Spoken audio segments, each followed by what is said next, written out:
Hello বন্ধুরা, কেমন আছো সবাই? আমি মাম্মাজ বাই পেজ থেকে আবারও চলে আসলাম তোমাদের কাছে এই ব্লগ নিয়ে।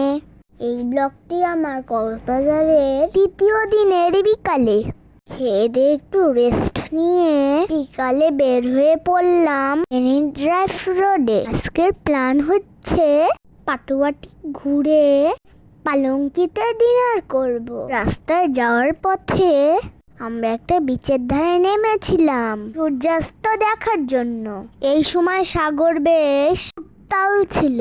আমরা কিছু ছবি তোলার জন্য ক্যামেরার স্ট্যান্ড সেট করছিলাম। আমার তো বেশ মজাই লাগে জল দেখলে। কিছু ভিডিও করলাম, অনেক ছবি তুললাম। এখানে অনেক ছোট বড় ছেলেরা ফুটবলও খেলছিল। আমিও তাদের সঙ্গে গিয়ে একটু খেললাম। কি সুন্দর একটা পরিবেশ, এক পাশে সাগর আর এক পাশে ছেলেরা খেলছে। খুব সুন্দর লাগছিল আমার সময়টা। তারপর আমরা এখান থেকে ঘুরে সোজা চলে গেলাম পালঙ্কিতে রাতের ডিনার করার জন্য।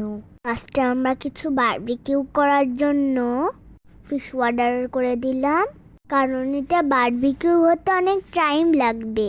তারপর আমরা ভিতরে গিয়ে কিছু ডিশ অর্ডার দিলাম। যতক্ষণে খাবার রেডি হচ্ছিল ততক্ষণে আমি পুরো রেস্টুরেন্টটা ঘুরে ঘুরে দেখছিলাম। পালঙ্কির রেস্টুরেন্টটা অনেক সুন্দর। গাছ ছিল বাইরে এবং ভিতরে, দুই দিকেই বসার জায়গা আছে। আমরা ভিতরে বসেছিলাম। পালঙ্কির একটা জিনিস আমার খুব মজা লেগেছে, ওদের মেনু কার্ড। খাবারের আইটেমের নামগুলো মুভির নামের সঙ্গে মিলিয়ে রেখেছে।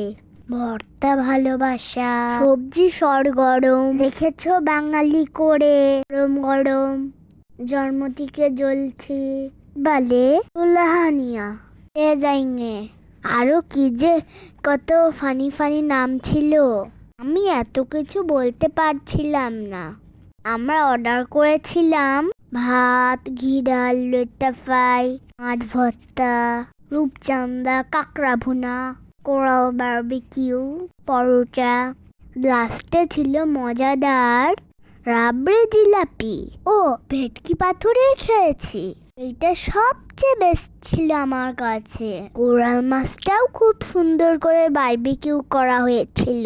লাস্ট পাতে রাবড়ি জিলাপিটা খাওয়াটাকে পূর্ণ করে দিয়েছিল। আমি ভয়েস দিচ্ছি আর মনে হচ্ছে খাবারগুলো যদি এখন আবার পেতাম। আজকের মতো এই পর্যন্তই। ভালো থেকো সবাই, টাটা, বাই বাই।